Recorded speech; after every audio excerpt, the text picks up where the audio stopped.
got the coffee brewing.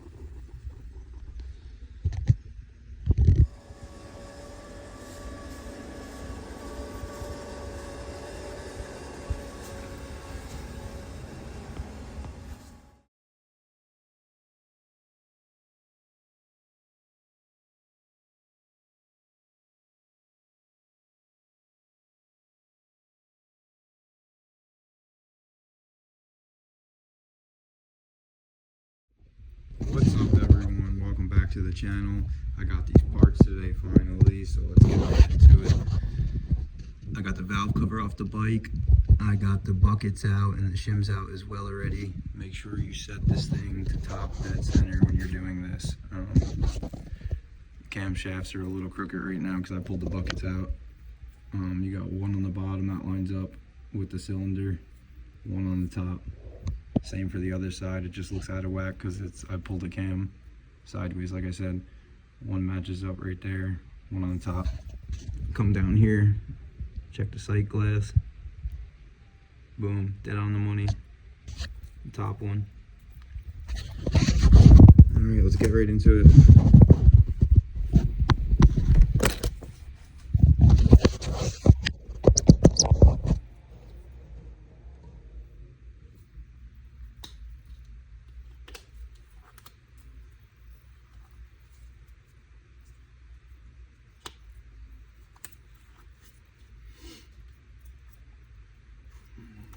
Okay, so this is the math I'll be using. It's not confusing at all.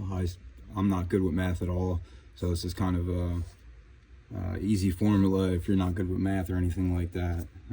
Let's get right into it. Anyway, this is just an example. This isn't for me. This is just for you guys for demonstration purposes. But here, let me take the camera and swap it.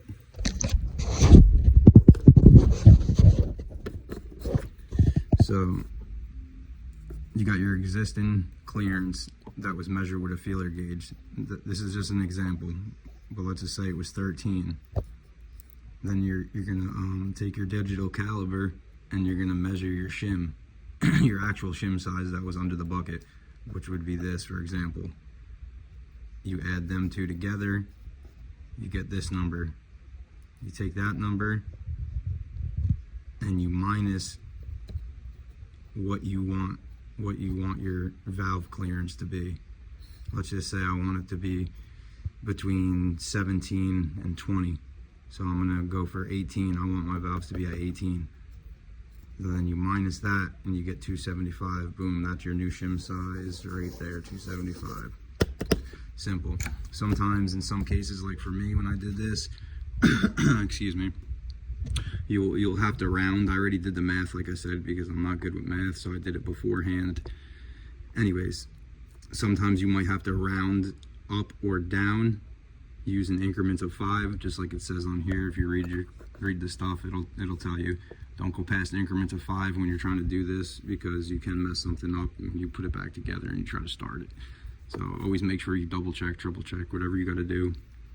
But anyways, yeah, so here's my numbers for all this. Let me slide some of this to the side for you guys so you can see. This was my actual bike, so I had 0 clearance on this. I'm putting this one back in, 285, 15 clearance on that one. There's a right intake, putting the 295 in there. Move this back up. Move these over. Left exhaust, had a 20 in there. Did all the math and the formula I just showed you over here. Had to round up a bit or round down, whatever the case was. If you need your gap to be tighter, you would put a bigger shim in there. It would raise the bucket up higher. If you want it to be a bigger gap, you would drop the shim size down. So you just have to do a little bit of rounding sometimes, but other than that, it's pretty simple. Don't be scared to do it, jump right into it.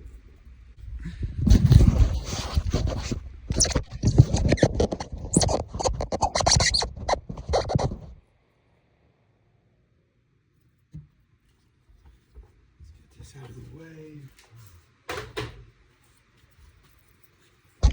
Okay. I'm gonna be doing this one-handed right now, so please don't mind me. Anyways, let's start with the we'll go with the left intake. Let's do the left intake here. Pop this up.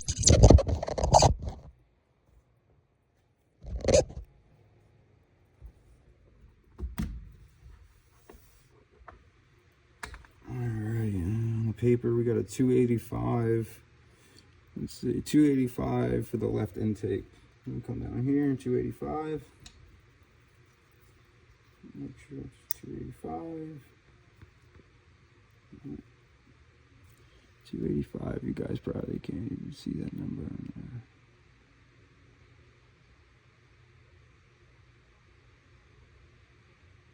Anyway, so we're gonna take this old one out.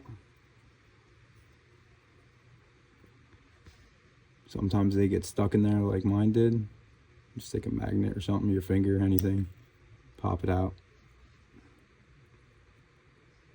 I'll set this one to the side. This is the old one, just so we don't get them confused. We'll take the new one and the lobe and walk over to the bike with it. Left intake, we're on here. Okay. Set this down for a second. This as well.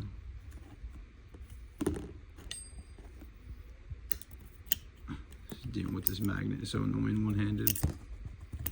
Well, don't do that. Do not drop your buckets. Anyway, left intake. Okay, so put this down as well real quick. Drop this back into place.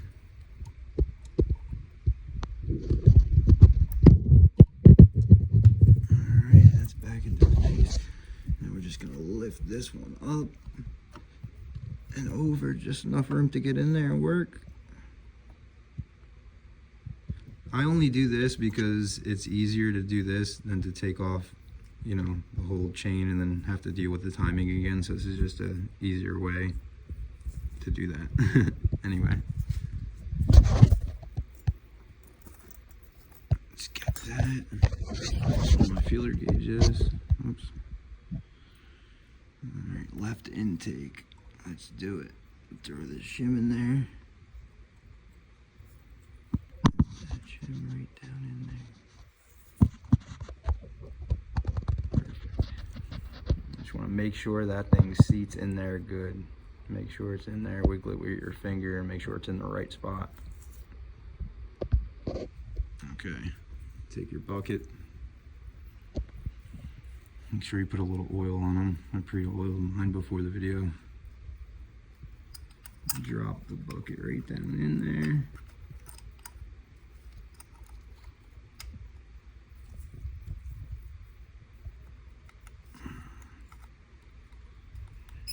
Technical difficulties.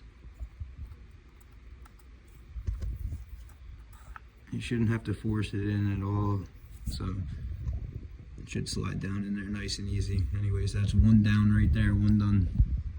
Let's go back over and grab this other one. Okay, so right intake, 295. Take out the old one. Anyway, 295. Come in here. 295. I can't even grab these things with my gloves on. 295. Grab the bucket and the shim. Set this bucket down. Take a peek at this thing real quick. Alright. I'm gonna drop this bad boy in there. Again, make sure they seat good and they're not crooked or anything.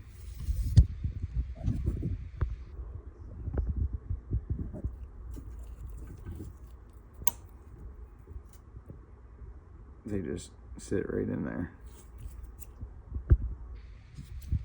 Okay. Next bucket. I think my cam moved a little bit here. I gotta move this out of the way. It's in my way again. That should be enough. And slide this bucket right down in there.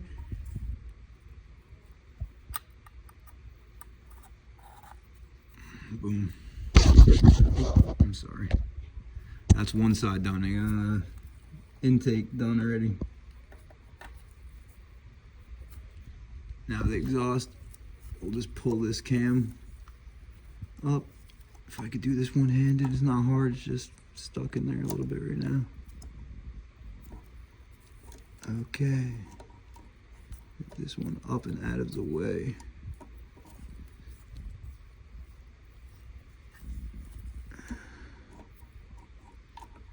Okay, up and out of the way, nice and clear so you can slide them buckets in there. Let's do the other side. Okay, let's do the right exhaust first. So it's a 280.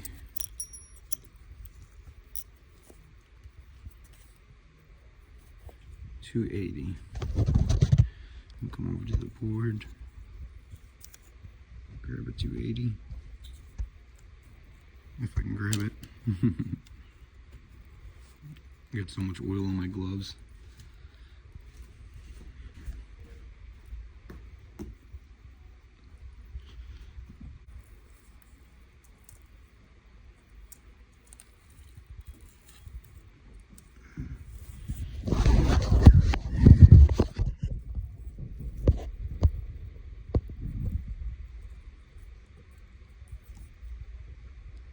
Perfect. Get the bucket.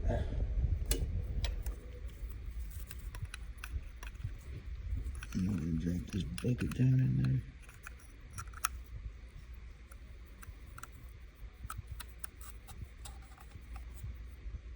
Boom.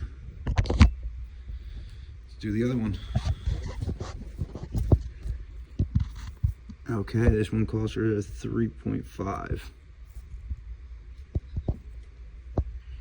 3.5.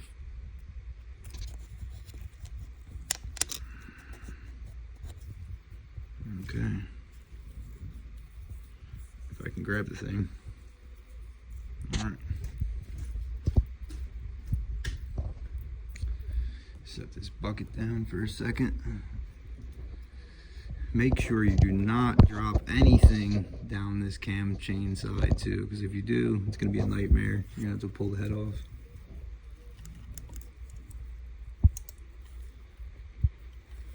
Especially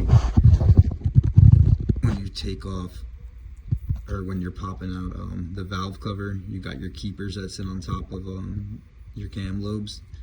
They like to fall off sometimes, so I like to use a magnet. But yeah, do not let them fall in there or anything fall in there.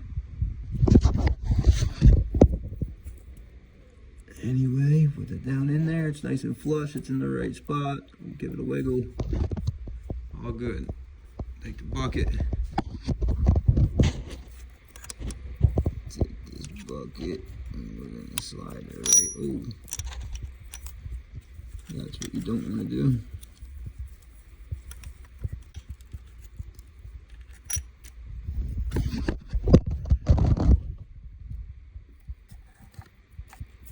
Boom. Done.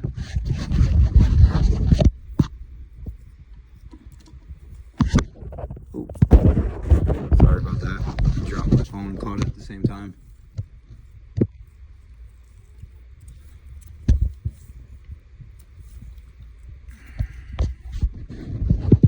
Okay. And jump timing. Nope. Everything's good. Okay, so the valve adjustment is all done. Now to put everything back together, I'm going to do this part off video, but I will be doing a startup in this video as well after this adjustment is done, just to show you guys it is correct.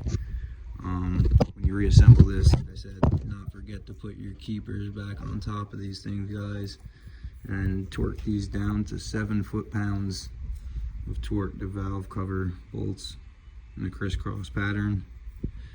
And that is it. We'll see you guys for the startup.